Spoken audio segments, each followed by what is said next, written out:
All right, Jeff, something a little bit special here. We've got 19-year NBA player, coach, philanthropist, business owner, and author of the new book, The Last Enforcer. Charles Oakley, you are a busy man. Thank you for taking some time to join the show today. Thanks for having me, and thanks for wanting to know what's going on with the foundation and in my life. Thank you. It seems like you're doing some amazing things with the foundation, and we want to get to that shortly. We want to get to sort of how you got there, though, and we figured we'd start with the book. Tell us about The Last Enforcer. What does that mean to you, and how it tells your story? The Last Enforcer, I think everybody know I played basketball, and people don't know my upcoming on my life. They know I'm 6'9", 260, and I'm dark, but it was a lot coming through my life. It all started, my family, mom, sisters, grandparents who helped raise me to get to where I'm at today. A lot of people put their hands in the pot once the food got done. You know how that go. Now it's just a journey, and it was up and down, it was tough. I want kids to know it wasn't easy. You have to be focused and dedicated at all time because there's always something trying to make you run off the road, get a flat tire, you got to fix yourself, and hope AAA come and tell you if something else wrong with the car. But it's just my journey to let people know I'm an honest guy. A lot of structure in this book that it can move you in all different ways. And whatever I do, I try to help people and show love at all time. And that's what this book really all about, a lot of love. Well, it's about a lot of love, but it's also, to me, a lot about the player that we saw, at least I saw years ago, and a different era of basketball and toughness. And so for you, where did that toughness come from? We all have a story. Where did it come from for you? Well, I think in the book, I talk about my grandfather, how tough he was when he used to walk to work, go to the field. He was a blacksmith. He did everything, never complained about work, just took care of his family and people around him. And I watched him grow. I watched how my mom used to take 2 buses to work, come home, cook, and just the process and never complain. And, I'm not a complaining guy. I'm a giving guy. So all that comes from within the family. The title of the book seems to say a lot about how the game was when you played versus how the game is now. We don't see as many enforcers. We don't see that discipline on the court in terms of settling the situations. What do you see as the major differences now in the mentality of the players and the game itself? Well, basically, yes, the book was about the 80s and 90s. And I think a lot of people get confused, because they said, well, the basketball is not like that no more. I know. I haven't played basketball in 18, 20 years. So I know it's a definite change of game. It's a global market. It's all about the money. 3-point game. A lot of teams still don't understand that you ain't shooters. Why shoot threes? Go inside, get the best points you can get. Free throw line, a nice layup, a jump shot. But I think Golden State and spoiled teams. And it's a few other teams got some good shooters, but only maybe about 20%, other 80% still trying to find themselves because they're trying to be a copycat. Sometimes you can't copy something. Everybody can't sing Nita Baker, Luther song. Sing, get your own style. Now the style that I remember and that I grew up was players were like fans. They hated the other team. The opponent was your enemy. You didn't go and goof around with them and have dinner with them afterwards. When you see that, first of all, when you played, was that really what it was like? That the other team was the enemy? And when you see players after a game goofing around and finding out they're going out to dinner, do you see that any differently than your generation? It's a big difference. I think we all have friends, but we didn't show everybody in the world who our friend was. And I think that in this new age of AAU, it allowed this to come into the game. Everybody friends, and they carry to college. They make you shake hands in college now. So that's what a lot of this friend stuff coming from. You have to. Yeah, that doesn't work out too well. well, the coaches, other day Hubert, when they played Duke, the guy didn't shake one of the guy's hand because he felt they did, honor Mr. K. You lost the game. It don't matter. K ain't playing in the game. It's the players playing, and the coaches sort of shake hands with other coaches. So. Yeah, it's a big difference. There's a lot of money involved now. They got a lot of so-called wannabe superstars, and you got 30 teams. I don't think every team like it used to be. Every team had 2 or 3 superstars, but they didn't market it like that. Now you may have 6 really good superstars. Everybody else just good players and, trying to get their 20 points and get a big contract. The first chapter of your book, you go right into it with one of our own here in the city knocking out a jackass, and you didn't punch him, you just slapped him. I remember going to see the games where you battled Charles Barkley. What was it like playing against him, and what was it like playing at the Spectrum here with the Philly fans? So in this book, I really, Barkley, we've been having it out since he put his hand on my face and he played for Philly. But no, we had the battles back in the New York days. When we swept Philly, we burned the broom out with Chicago, then New York.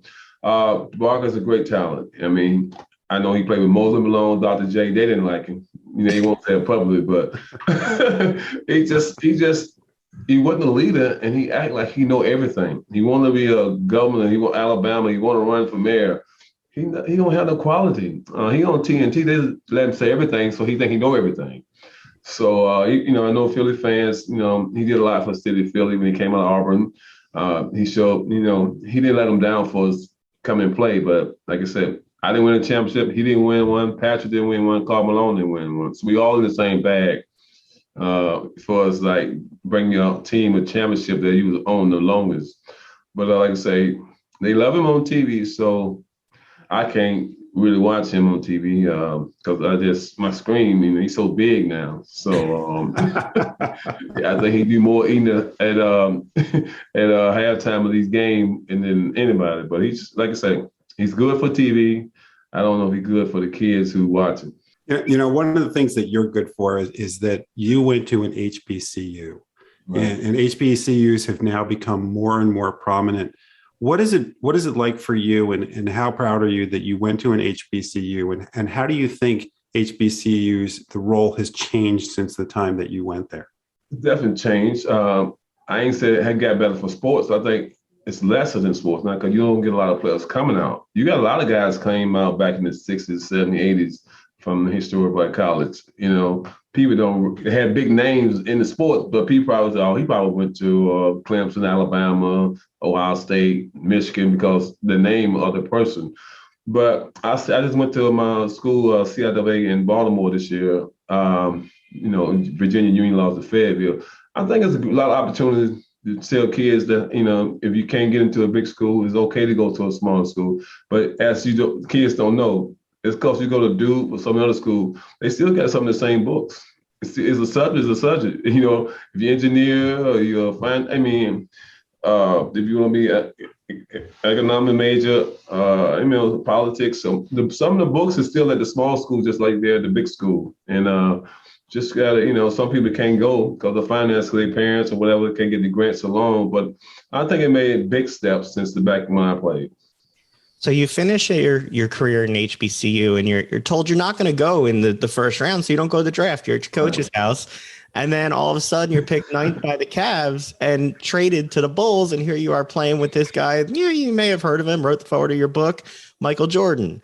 Yeah. Tell us about that whole scenario and the whirlwind for you of going from this college at Virginia to then being selected in the NBA to then be playing with one of the greatest, if not the greatest of all time in the game. So, yeah, being drafted, that was crazy. And they was telling me, like, we don't know where you're going. So if they didn't know, I definitely didn't know. But they said, we'll let you go somewhere and set up. So I went to my coach's house and had the TV on watching it. And they gave us the number I gave them the number to my coach's house. And they said, well, when we think something's going to go down, we'll call and, let you know, give you the heads up. But it was wild because I know I saw before they said guys that went to the draft and didn't get drafted. So I didn't want to embarrass myself. And I know I wasn't one of the top 100 schools. So I definitely said I'll stay here and wait because it could have been, like I said, 4th, 5th round. But someone named Jerry Krause in Chicago who won 6 championships with Michael Jordan and Scottie and all them guys took a chance with me. And Big House Game was a legend in the CIAA, and Jerry knew Big House, and Big House told Jerry about me. And Jerry, he sneaking around. They called him Crumbs. So he was sneaking around, and he watched me play several times, and he took a chance. And I, rest in peace, Jerry Krause. But I owe my whole life to Jerry Krause for his NBA. Well, you mentioned that Jerry Krause was integral in you getting to the Bulls. He was also integral, I believe, in you leaving the Bulls. Right. Bring me back. So is it true that you were actually at a Tyson Spinks fight with Michael Jordan when you found out that you were traded? Well, we was at the Tyson Spink fights right there in New Jersey. Yep. And Richard Dent was with us. And yeah, it was crazy. But now I asked Mike once we sit down and watch the fight. The fight didn't last what 40 seconds or whatever. But anyway, we got a chance to talk about it right before it ended. But no, he just said, yeah, he said, yeah, I heard him talking about, but they didn't say they was gonna do it. And he was honest with me. So he was really upset about it. But I say, hey, man, I see you down the road. My number's still gonna be the same, and I'm gonna do the same thing. I'm gonna protect the paint, and whoever come in got to get it. And you did that. You saw him down the road and in New York for 10 years. You played with Patrick Ewing. You played under Pat Riley. What was the experience like playing in New York City and then going up against Michael for a lot of those Pacers teams? First of all, it was great to play in New York. I mean, the fans, they love sports. I mean, the football, the hockey, baseball, the Yankees. One thing in New York, you go out to play, you got to play. I mean, they know when you're playing like soft or ain't giving effort, and they're gonna let you know they're gonna boo you. Some like Philly fans. So my thing is, I know I was gonna play hard and do all this and that, and you got to win. I think I played New York 10 years. We made the playoff every year. So my thing is, we didn't win the championship, but we gave fans something to come to see after the season, not just like. I think some fans, they love their city so much. They want to have something to talk about, not just regular season playoffs. We go on vacation. Oh yeah, we didn't make it, but we had a chance because we made the playoffs. So I think that New York still missing that. They trying to build a team, and it seems like things just not going right there. I don't know why. It's a lot of bad energy. They can't put it together. They try to buy players, try to draft players, they try to trade. They brought Phil Jackson in with a disaster. They brought some of the greatest, coaches around to try to change the narrative of what's happening. But it's something in that building. And I think everything is said when you got to look upstairs, who running the show, who in charge, and once you get that straightened out, other things work out. Until they get some stuff upstairs straightened out, they're going to have a hard time because Brooklyn took over New York.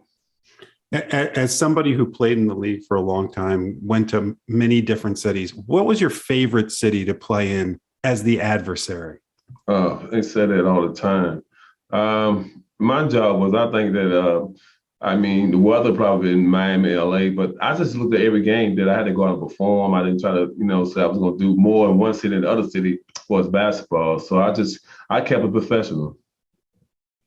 So you're a smart man. You just focused on the game in your career. Yeah. And then after your career, you obviously have always been involved in the community that clearly comes from your upbringing and how you were raised to give back. I read stories about how you used to give $20 and $30 bills to people sleeping outside of the stadium and they'd wake up and there was a surprise. It seems like you've kept that going forward. And with March being National Problem Gambling Awareness Month, you've got your Oak Out Hunger project that you're partnering with the Etain Foundation. We've actually had a couple of your board members on there in the show. We had Bill Pasquale and Amani Toomer on before to talk about that effort. Can you talk about Oak Out Hunger and what it does and how it helps? So Oak Out Hunger is basically, we try to go to the inner cities, shelters and stuff, programs, and try to give back. Today, like I said, we're in Philly. Our goal is once we keep doing that, come back around and build basketball courts in these cities.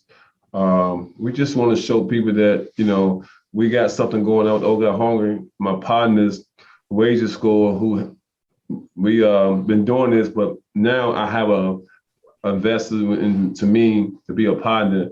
And I got to thank Bo for going out his way to partner with me. It's all about Wages Score, is about, being a professional. Many years in the NBA, I've been protected legend. Now I want to check the young and youth about gambling, responsible gambling, and showing that every penny, every percentage you lose, you can donate it back to your charity in your city. And so we're just trying to show them that, I think that people who, these other places, big casinos and stuff, don't do too much giving back from it. they might send a check. I'm talking about we come to the, we like Ukraine. We got people on the ground. We trying to come in, cook the meal, serve the meal, put a smile on your face, like the families today here. And, sit down and eat with them. Hear their story. We did the Super Bowl. We did Skid Row. We fed 800 people. Also in Cleveland, we fed another 800.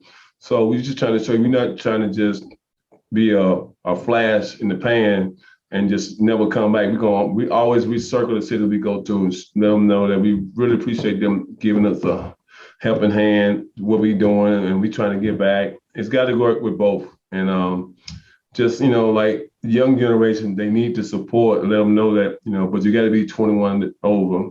And I think that the younger kids got to realize that, tic-tac taking over, and they got an older guy like me doing tic-tac. So, hey, I'm just trying, we're going to pass the torch to them. I want to show them I love them for trying to pass the torch. And I want to just, hey, I don't mind trying doing something that you're doing because you're doing something that I'm doing and trying to partner up with them and show the love.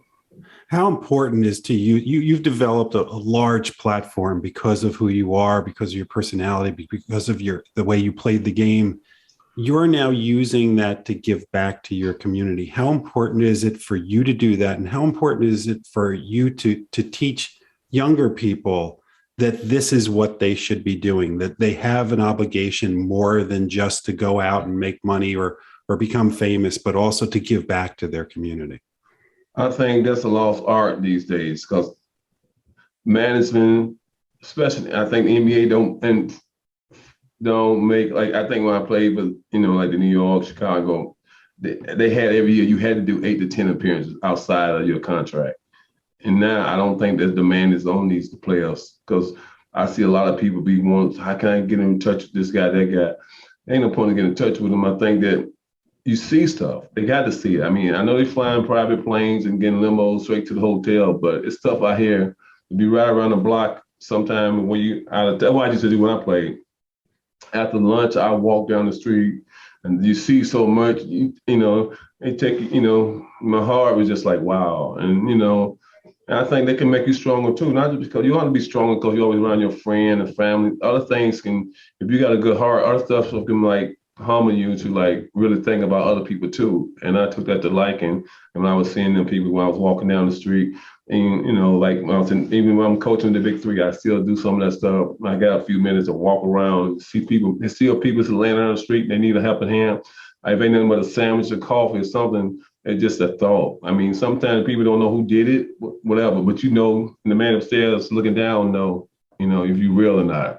So you did it. You helped those people out. Right. It's on the gambling side, your concerns there. Have you been surprised how much these sports have embraced gambling? And you have concerns about how immersed it's becoming in the game. I mean, we saw Calvin Ridley place a $100 bet or something like that. Now he's suspended for a year when he wasn't even playing. What concerns do you have as a former athlete where there was a bright line that now seems a little bit blurred? Well, it's a great question. I think when I came into the league, it was about drugs. There was a lot of guys on cocaine, shooting, snorting cocaine, freebasing, and da-da-da. And, they finally got control of that. And then, with cocaine and drinking, so now about 10 years ago, I seen the NBA easing back into it, doing stuff with Jack Daniel, the other liquor sponsors, this and that. So now weed is illegal. And guess what the commissioner of the NBA said? We're not testing for marijuana no more because he knows 80% of the guys are smoking it. And that's not good. Now you see gambling, Caesars, these other outlets. They got, professional guys doing the marketing. So everything they said they wouldn't do, these sports teams that they're doing, everything is about the dollar. Money talk now. And they ain't forgetting about all these bad habits that money, things can lead to. Like I said, gambling, sooner or later, they're going to be an NBA team in Vegas because you already got football, hockey, baseball is definitely going to come to the NBA. I mean, it's a copycat. They're going to follow one another. Everybody trying to outdo one another, not just the players and people realize corporations doing the same thing. So on the lighter side with gambling, we've all, I don't know anybody that hasn't watched The Last Dance. I'm sure that you have too. Part of that Last Dance was, you shake your head and say, Michael was so competitive that the poor security guard, he kept gambling with him regarding rolling the quarters against the wall. Was Michael Jordan really that competitive with that many things? He was a competitive guy. Call him the Black Cat. He's lucky. I mean, when I played with him, we still best friend. He did a 4 in the book. I mean, we know like Super Bowl. And I think boxing. I mean, stuff just like, who do you think I win? I swear on my mother, my kids, I guess just conversation over the last 30-some years we've been friends. If I asked him 75 times, he might have been right 72 times. Is he upset about the 3 times that he's not? No, he picked the right team, or his conversation. He started, I think, in the last 2 things, he might be over 2, but he was 72 out of 73 for the first 73. And that's amazing. It's just something about him. I mean, ping pong, pool, putt, one of the greatest putters ever, running. I mean, the man just stuff's just driving. And, that's been there since I first got there in Chicago. He didn't speak out or flex his muscle early, but when he started, about 6 or 7 years in the league, that's when his whole career took off. He got stronger on the court, and his mind just changed into this guy. Like everybody said, I was watching something and they were saying about Michael Jordan, and I think it was football player, or baseball. Anyway, they said it should have called him Utah, and they said that he's a killer like 007. So he just turned it. I mean, he made that switch. I mean, he got tired of getting beat up by Detroit and this and that. Everybody talking about he'd never be good as Magic Bird. And after Scotty a couple years with him and Jerry Krause put the craft together, they went on a hell of a run. Well, look, we are thrilled that you had the career you did with all the players that you did. We're more thrilled with what you're doing after your career and the way you're using the platform. And we thank you for helping out in Philly today. How can people support Oak Out Hunger if they want to get involved and help what you're doing in the community? We can go to Oakley Foundation. You can go to, thewagerscore.com. You can just, Charles Oakley Foundation, all that. We there. We're looking for, I ain't saying we're looking for people that sponsor us, but we're looking for people that help us with helping hands on boots on ground. We don't have to be financed. So I think I have the best partner in the world now. So I finally got that, and we can, say we did 10 last year, we're gonna do 30 or 40 this year because I have the support now. You can follow us on Oak Out Hungry and Oakley Foundation, and we rocking it. And people are gonna really be surprised about midsummer. So much stuff gonna be going on, and people gonna get a hold to it. They're gonna want to be a part of it. Well, we'll make sure to put it out on our social accounts and keep following. We hope to keep in touch with you. And thank you so much. Not to cut you off, tell them to get that book, The Last Enforcer. It's dynamite. I can't wait to hear people's reactions to it because, you don't hold anything back. No. So, that's only like 70% of it. I got another 30% left. Well, wait. So when is the other 30% coming out? And after I do the movie and the documentary, so I got about 2 more years. I'm gonna finish it off. I'm gonna do like Frank Sinatra. I'm just gonna do it my way. All right. Well, we hope you'll come back to tell us all about it. I'm gonna bring Barkley. Me and Barkley smoke a cigar. Maybe Jordan let him play 18 hole again one day in life. Look, we have no problem joining you guys. We are willing to make that sacrifice. Charles, I would love to sit in the room with him. He'll probably sweating. You think the heat is 120? He'd be sweating so much. I would love to sit in the room and just watch you two. So. well, we all know that Barkley has a horrible swing when it comes to golf. Is he just he used bad to be a 7 handicap though? He used to be around 7. I know, but it's painful to watch him swing. Oh yeah, now he got a bad swing and got 400 pounds behind it. Picture that. Charles, we'll work on getting you guys in the room together to finish this out, and we can't wait to hear the rest of the story as you tell it. Thanks so much for the time, man. Thanks for having me on. Appreciate it. Thanks.